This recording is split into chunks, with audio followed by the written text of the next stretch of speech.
इस वीडियो में हम जानेंगे ईपीएस क्या होता है, ये कितनी तरह के होते हैं, ईपीएस को हम कैसे कैलकुलेट करते हैं और इसके क्या यूजेस हैं। ईपीएस जिसका फुल फॉर्म है earning per share.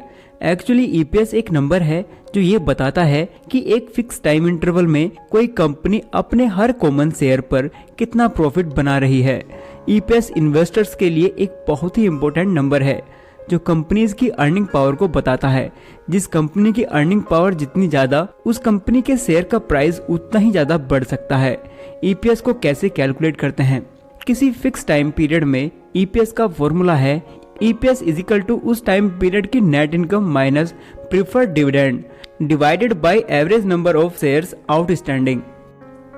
For example, किसी कंपनी की नेट इनकम किसी फाइनेंशियल ईयर में 100 करोड़ रुपीस है और कंपनी ने इसी फाइनेंशियल ईयर में 5 करोड़ रुपीस प्रीफर्ड डिविडेंड दिया है और इस इंटरवल में average outstanding common shares 10 crore rupees हैं, तो इस कंपनी का ईपीएस होगा 100 crore minus 5 crore divided by 10 crore equal to 9.5। लेकिन हर कंपनी डिविडेंड नहीं देती, तो इस केस में उन कंपनीज की प्रीफर्ड डिविडेंड नहीं होता।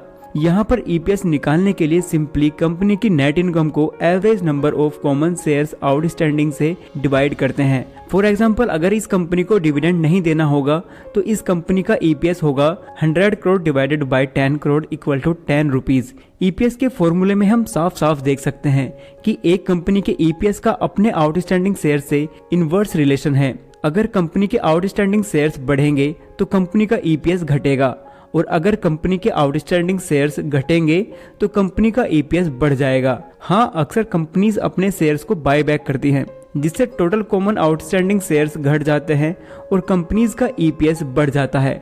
एंड सेकंड, मोस्टली कंपनीज अपने एम्प्लॉयज को ईसोप और बड़े इन्वेस्टर्स को वारंट्स और कन्वर्टेबल सिक्योरिटीज देती हैं, और जब भी ईसोप्स और वारंट्स को कॉमन शेयर्स में कन्वर्ट किया जाता है तो कॉमन आउटस्टैंडिंग शेयर्स बढ़ जाते हैं और इसकी वजह से ईपीएस घट जाता है। इसी बात को ध्यान में रखकर अक्सर नॉर्मल ईपीएस के साथ साथ डायल्यूटेड ईपीएस को भी कैलकुलेट किया जाता है।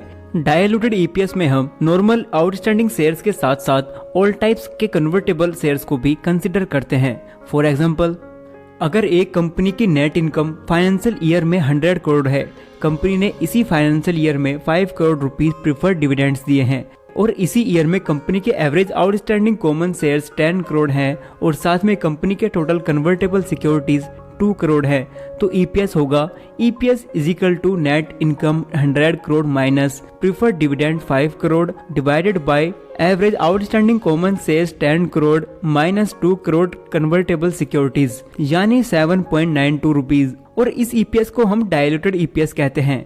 यूजेस ऑफ ईपीएस, जैसा कि हमने देखा, ईपीएस एक कंपनी की अर्निंग पावर को बताता है, इसलिए इन्वेस्टर्स हाई ईपीएस वाली कंपनीज को पसंद करते हैं। लेकिन यहाँ ध्यान रखने वाली बात है, किसी कंपनी का एक साल का ईपीएस किसी कंपनी के बारे में कोई खास जानकारी नहीं दे सकता, क्योंकि एक साल में कोई भी कंपनी किसी भी वजह से ज़्यादा प्रॉफिट बना सकती है और इस वजह से उसका ईपीएस ज़्यादा हो सकता है। ईपीएस का सही यूज़ तब है जब हम कंपनी के पिछले 4-5 साल के ईपीएस को चेक करें, और अगर एक कंपनी लगातार ईपीएस बढ़ा रही है तभी हम कह सकते हैं कि ये कंपनी इन्वेस्टिंग के लिए एक अच्छी कंपनी हो सकती है। ईपीएस का यूज़ पीई रेशो निकालने में भी किया जाता है। अगर ये इन्फॉर्मेशन आपको अच्छी लगी हो तो वीडियो को लाइक करें और आउट ऑफ 10 आप इस वीडियो को कितना रेट करोगे हमें कमेंट कर बताओ।